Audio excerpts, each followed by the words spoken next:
Hi everyone, welcome to my session. My name is Tatyana, and I'm an Android engineer at WillowTree. We're a mobile development agency based in Charlottesville, Virginia, and Durham, North Carolina. We do mobile apps for different clients as well as websites. I've been mostly working on Android projects at WillowTree, but I also have some experience on iOS and Xamarin, but developing for Android native is my favorite so far. That's why I'm here. And so today we're going to talk about the most Pi relevant feature in Android that has ever been developed. And of course, that's slices. And I hope you guys are all excited about Android Pi. Even though the slices have not launched yet, today we're going to discuss how to build them and how your app can benefit from using slices. Also, before we begin, I'd like to note that some code examples that you'll see are going to be in Kotlin. So I'm assuming that most of you guys are familiar with Kotlin and maybe have adopted it in your apps already, but if for some reason that is not the case, please feel free to let me know if you need any clarifications. All right, so let's get started. So slices are basically pieces of app content that can be surfaced outside of your app. And from engineer's standpoint, it's a structured and serializable piece of data that contains the content that you have, the presentational hints, and also actions that the user can take. Slices were designed by Google to be presented on a variety of different surfaces. They can be presented in different formats, and they can be slightly customized by the presenter. Google is planning to launch slices in Google Search and Google Assistant. So I remember at the I/O session they said that it's going to happen at the end of the summer, but right now is end of the summer already. So unless it happens in like 3 days, I guess hopefully they'll come in fall. But anyway, slices have already been available for us to experiment with for a while. They're a part of Android Jetpack, and they've been available for us in developer preview, and they're backwards compatible down to API 19, which is KitKat, and that covers 95% of Android devices out there. So that's really cool. So let's take a look at some examples of what slices can look like.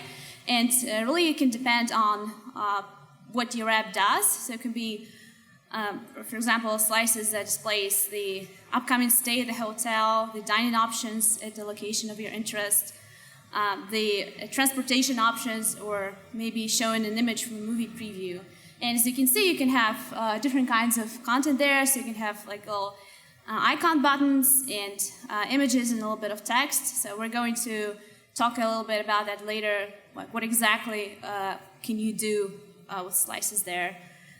So what is the big purpose behind slices? Google's goal was to create a single reusable API that would allow to generalize how remote content and actions will be presented in the system. So it's not just presenting like the pieces of your app. So the big plan will be for slices to be reused like everywhere in the system. Like we don't know when it's going to happen yet. Also, slices can serve as a UI enhancement for app actions.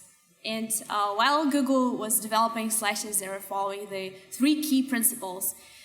So first principle is that they wanted slices to be templated. So that means that they wanted slices to have flexible and rich content, but at the same time, they want it to be dependable and presentable on the different surfaces. Like, for example, you could show it up in Google Search and Google Assistant.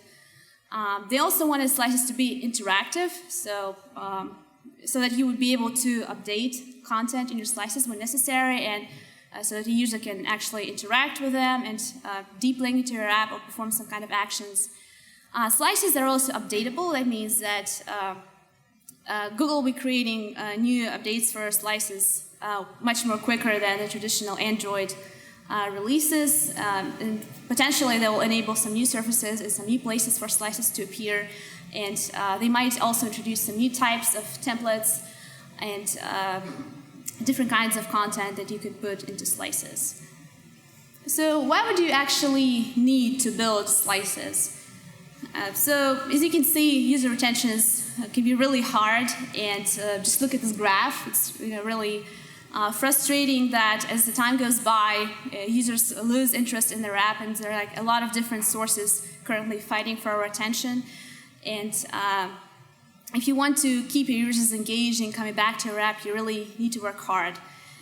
So some statistics we have here from Localytics show that 20% of the apps are only used once, and if the user has not opened an app in 7 days, there's 60% chance they're never going to open this again. And as you can see, retention drops over time. So what do we do here? One of the ways you can improve user retention is by sending targeted push notifications. And that can really help, but it also has some disadvantages because, well, first of all, users can turn off the notifications, and second, the notifications might not always come at the right time, and users might not always be interested in what's inside a notification. So when is actually the best time to engage the user? And if you think about it, we might have a way to know when the user actually wants to do something. Like, for example, they need to get a ride to Brooklyn Expo Center. We know that this is the thing they want to do. So this is when we should present the user with options that will allow them to come back to our app. So let's take a look at how slices can be integrated in Google search. So here we basically have two options. So user can search for app name, like for example YouTube, and they'll be presented with something called a canonical or default slice for YouTube. So this example is a little thumbnail of the video that they were recently watching. Another option is that users can search for some general keywords, like for example maps or Wi-Fi, and they'll be presented by different slices depending on the keywords. So first of all, in order for slices to appear in search, the app must be installed on the device. Like, we're not doing any kind of things with instant apps here. And in order for your app to have a canonical slice, you would have to add metadata in your main activity in the manifest.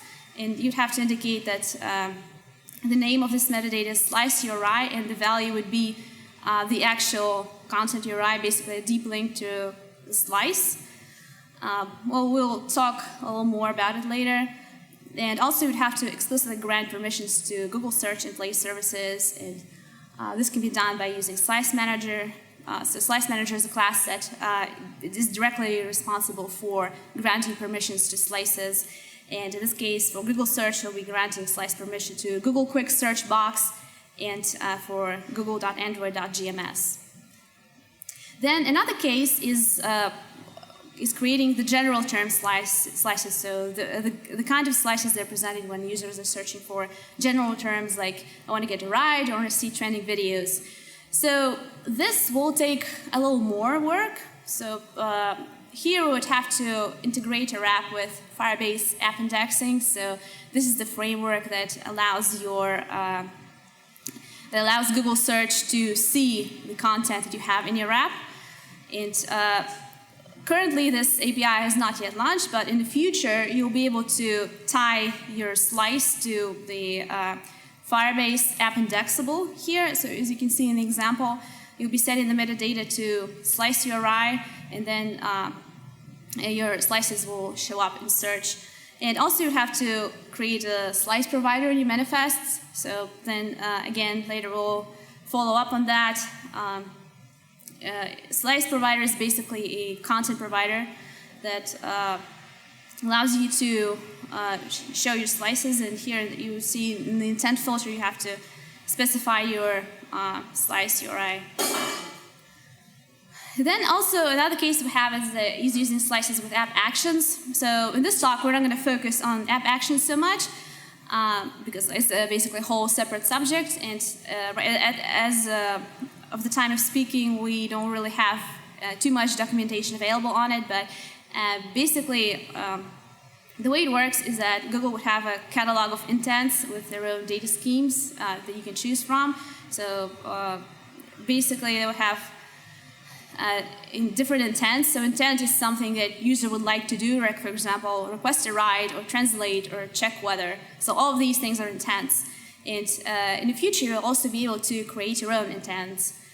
And an actionable is something that supports a specific intent and provides the corresponding fulfillment for it. So basically, your app or service will be processing this intent and performing this action that user requested. So you'll be fetching data for the weather, for example, and then giving it back to the user.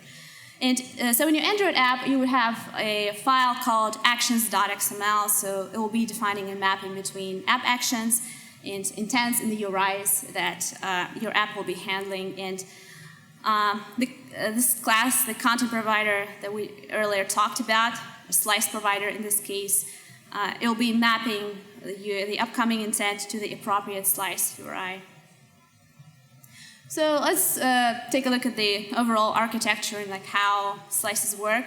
So like I said, we have basically two apps. So one app is going to be the host app.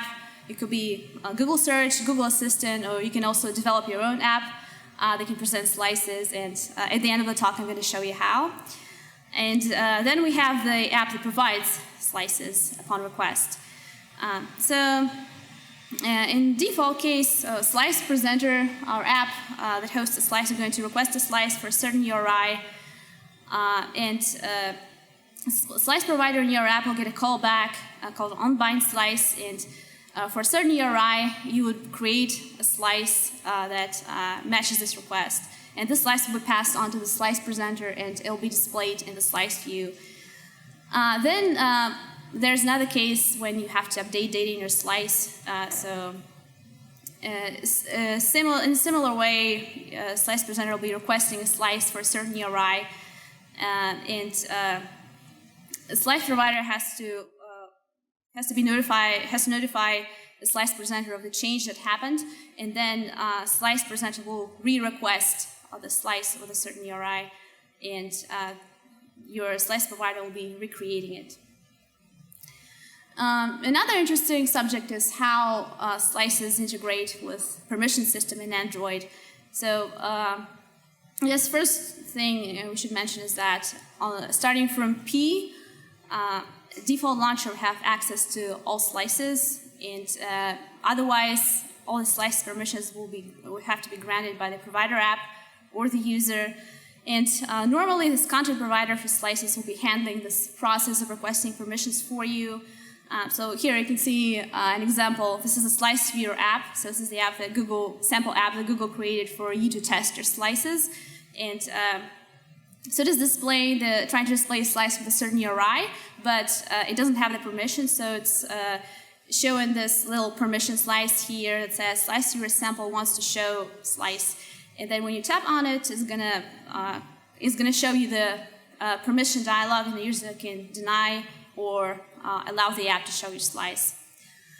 Then if you're using Firebase App Indexing API, you can also set the fine-grained URI permissions. So basically, if you're using Firebase App Indexing, the framework will do that for you when you're doing the indexable set slice URI call, or you can using Slice Manager, you can specifically grant or revoke slice permissions for certain URIs.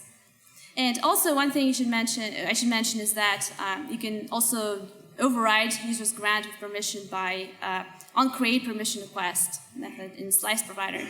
And one other important thing is that you should not be granting permissions in the manifest, so basically just allow the Slice Provider to handle this for you, and it'll work seamlessly.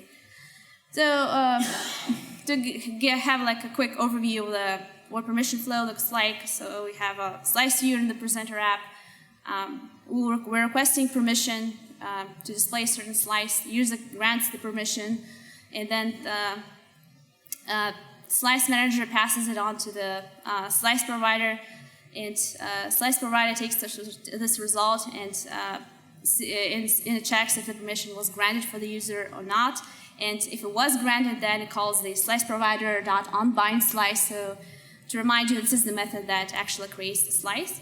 And if the permission was not granted, then it just keeps showing that permission slice that you saw earlier. All right, so now let's move on to slice templates and actually see how we can build our slices and what we can do with them.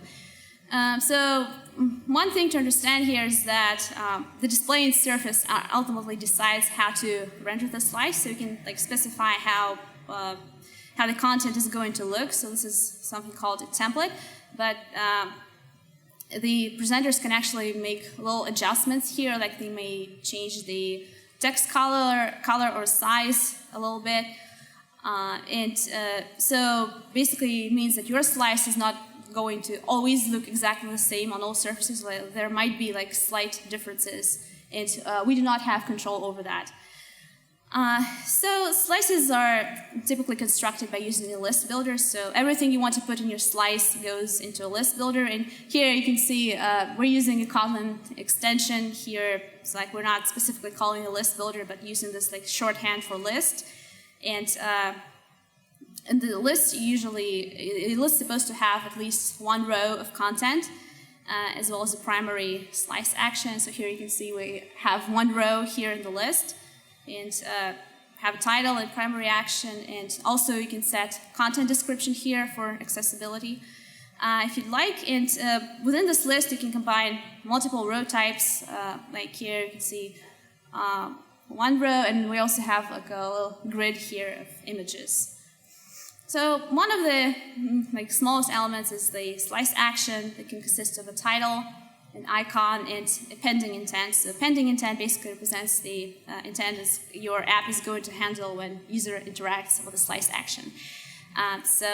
Slice actions can be marked as primary actions, so they will trigger whenever the user taps anywhere on the slice. So you have, it can be an icon button, or it can be a default toggle that you normally see on Android, or it can be a custom toggle, so you can set the drawable with an on and off state.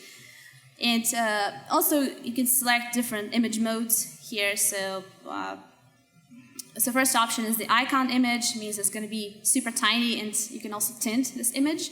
And the other two options are small and large image. So these two are non-tintable.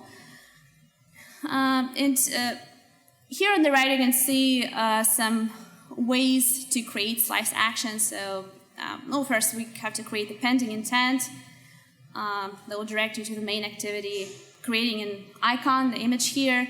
And to create a slice action, using SliceAction.create, and we pass in the intent, the image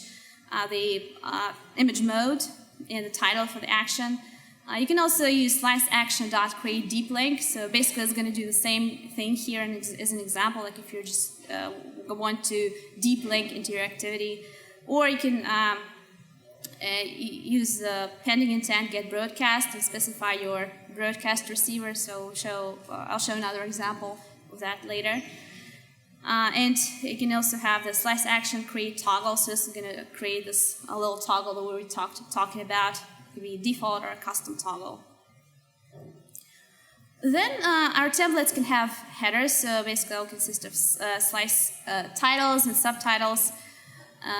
You can have a summary, subtitle, and primary action. So in the illustration you can see some examples.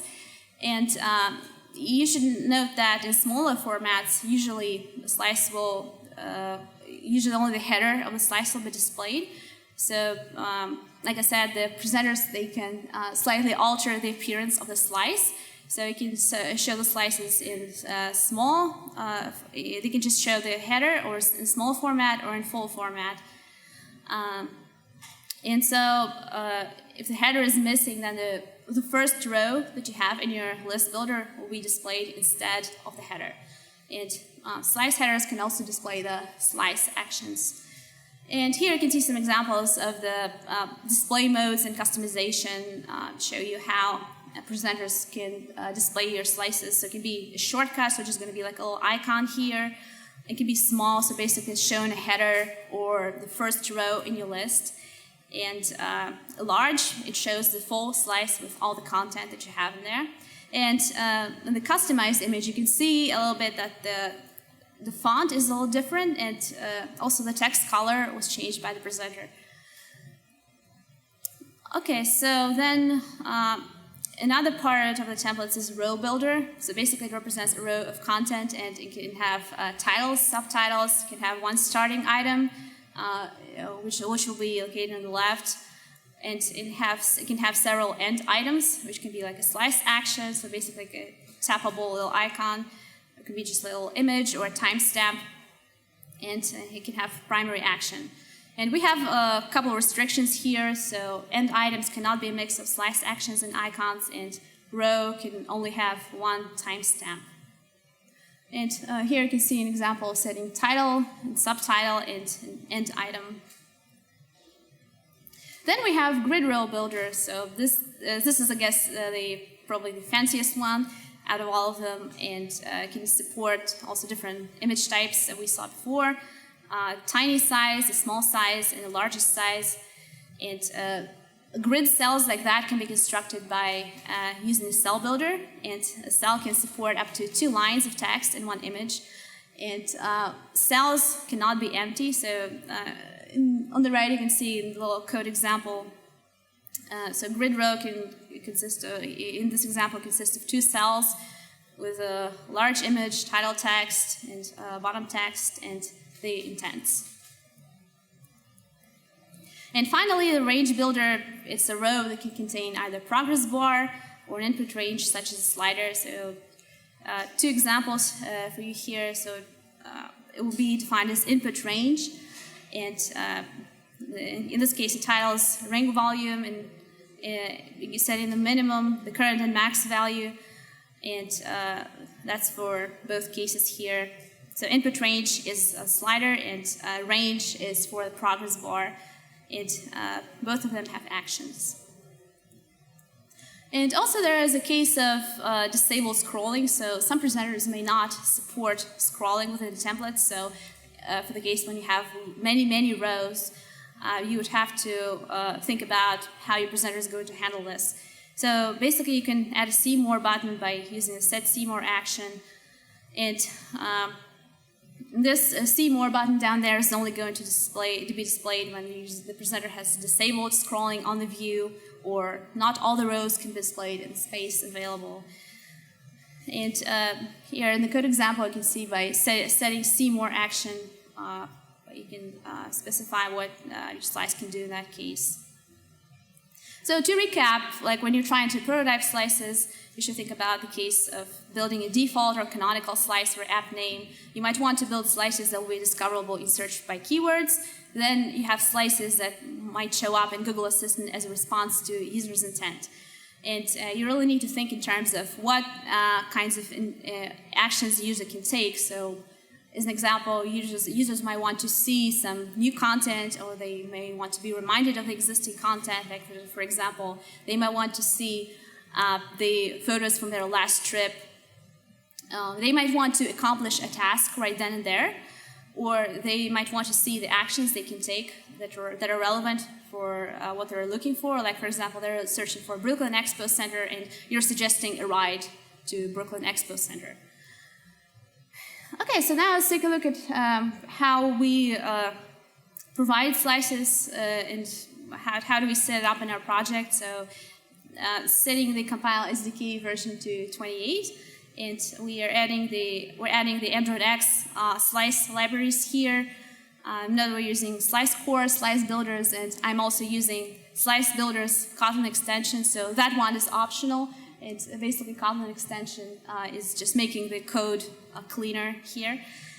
And also I recommend using the Android Studio 3.2 because it has the slice provider template here. So basically you can just select the new other slice provider from the Android Studio toolbar, and that is going to add your slice provider in the manifest, and it's going to create a template for you, so you don't even need to do that yourself.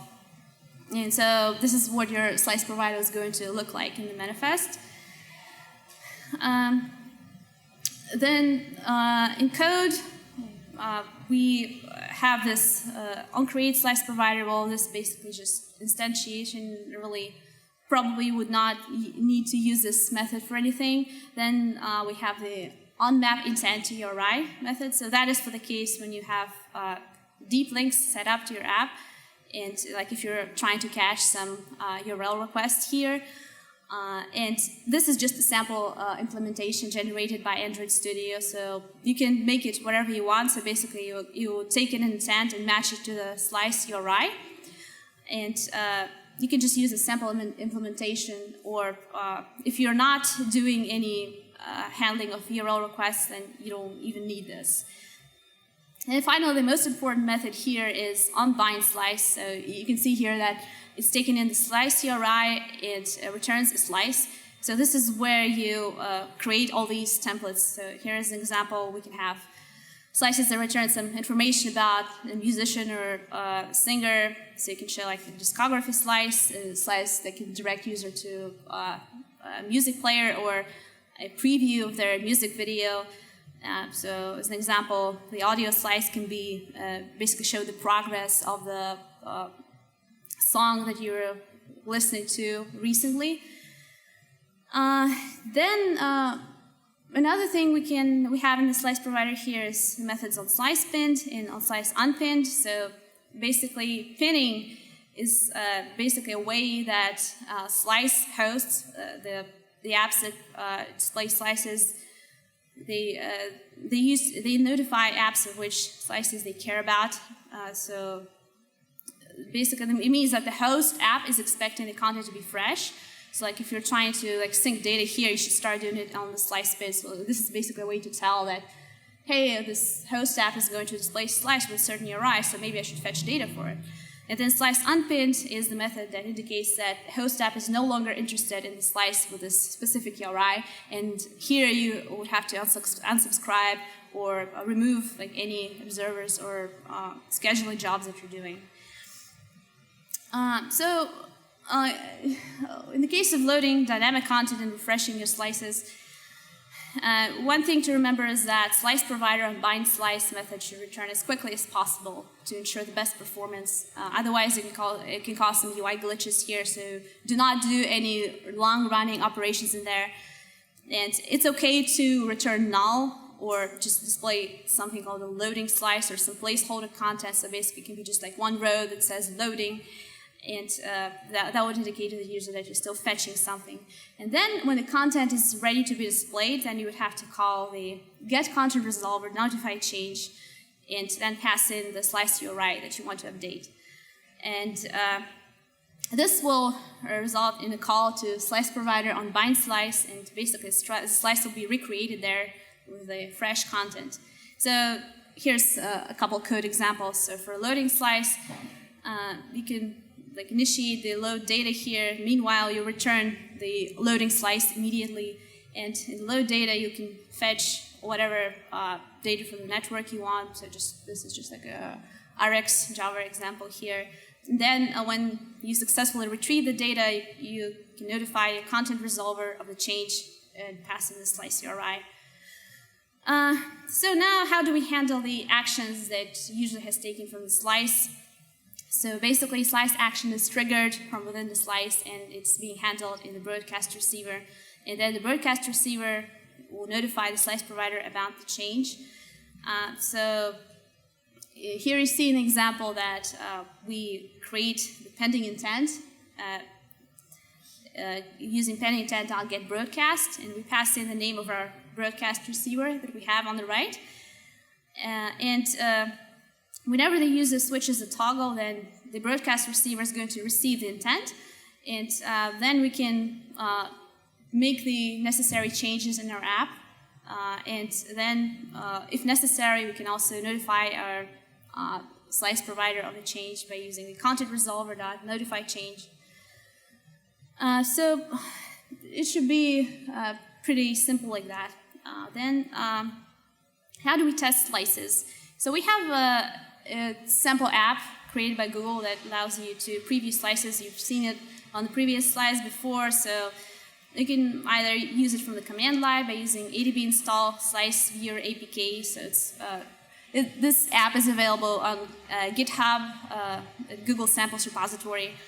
But most of you probably won't use that because it's not really comfortable. And also you can use the Android Studio run configuration instead. So here you would have to create a new app module here, and you have to like select the module with your app, and in the launch options you have to set the URL to slice-content, and then type in the URI of your slice. And then when you run this, then Slice Viewer is going to show up and it's going to either display your slice, or if you don't have permission, then it's going to show the permission slice, and then if you grant permission, you'll be able to see it. So let's talk about the host app a little bit. So like I said, we have two apps. The host app is the app that's actually displaying slices, and the provider app is the app that creates slices and passes them into the host app. In your provider app, we have our slice provider that creates slices, and the host app has something called SliceLiveData. So basically, SliceLiveData is a factory object that creates live data of a slice. So basically, you can observe the slices with a certain URI, and we can attach the observer into our host app and observe the slice changes using this using the live data callback here, and then the observer will receive the slice and it will display it in the slice view. And then as far as the project setup goes, we would have to add the slice-view dependency here for the host app. This is really all you need. And here, what is going to look like when you try to fetch a slice from another app. So we know like what to display a slice with a certain URI. As you can see here, SliceLiveData can be created from a URI, or it can also be created from an intent. And then it returns the live data of a slice, and this live data can be observed. And then if we receive a non-null slice, then it can be set to our slice view, and that's basically it. So really not that much that you have to do in order to display slices in your own app. And then just wanted to say a few words about the slice view itself. You remember that I said that slice presenters can make little customizations and just change some things about how they are displaying slices. So basically, here's where it happens. So if you want to change the tint color or accent color for icons, for example, you can do the set accent color on the slice view. You can also change the way the slice is presented, like in different formats. So remember that the slice can be displayed in a shortcut mode, so it's just going to show like this little action icon. It could be in the small mode, so it's just going to display a header. And it can also be in the large mode, so it's going to display all the content available. So here you can set this mode if you want to. Then finally, you can also get the slice actions. It can be useful for you to know like what actions are available in the slice. You can make the slice scrollable and non-scrollable, and that can be used for testing the case with a See More button, where basically your slice will be wrapped and you have to tap on See More to see all the content.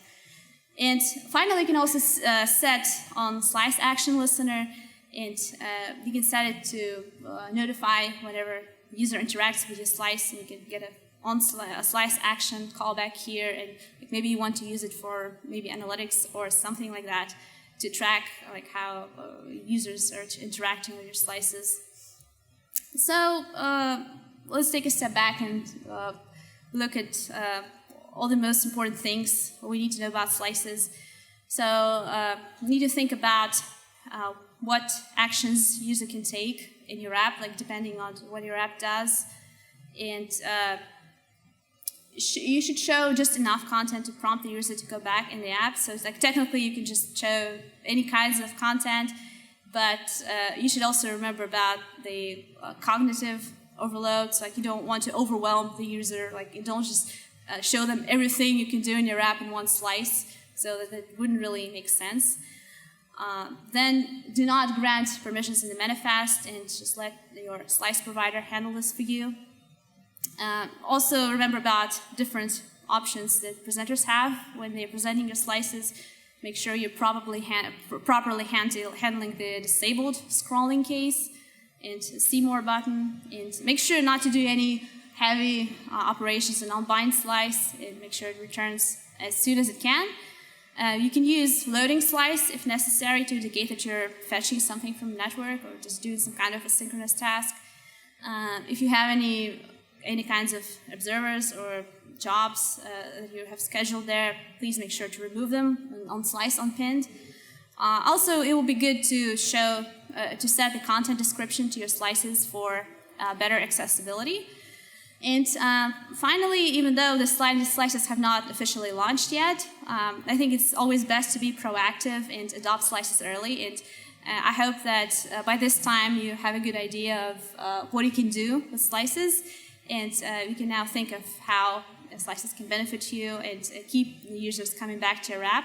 Especially, you can maybe benefit from it if you have in-app purchases, or like if you're monetizing your app in some way. Then it will be really important to keep the users engaged. So yes, this is all I have for you today, and please let me know if you have any questions or feedback. I would love to hear it. Thank you very much.